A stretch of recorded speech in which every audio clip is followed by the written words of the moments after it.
Alright, so this recording is probably going to be a little bit chunky.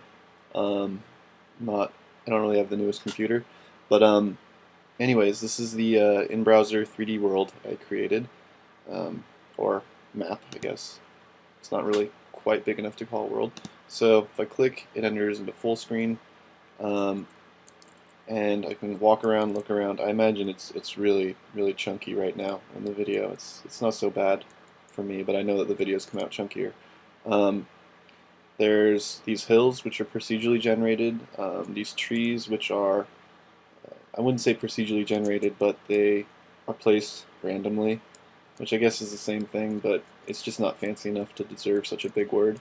Um, this model, which is, it was a example project on 3ds.org, and this model is from Unreal, if you don't know it. It's a classic map.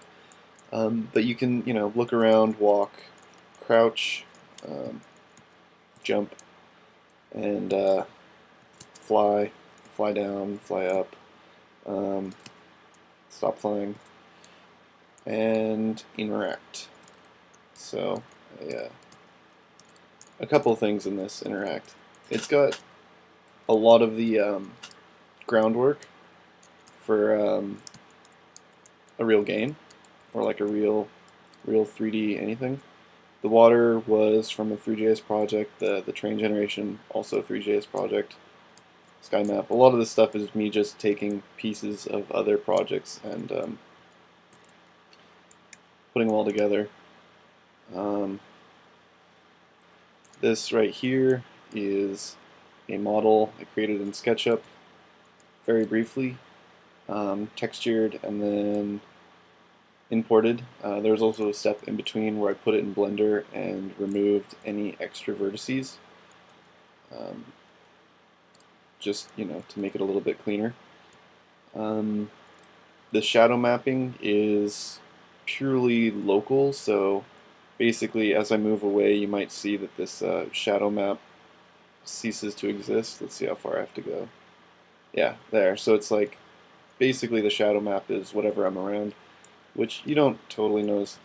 The collision detection is not amazing. Wow, it's pretty chunky for me right now. But I guess you get to see it. If you want to like really see it, just play it. It's an in-browser thing. But chunky collision detection. It's basically I did it with just pure ray casting. So if I, depending on wherever I'm looking, if there's something some distance away, then I can go through or not.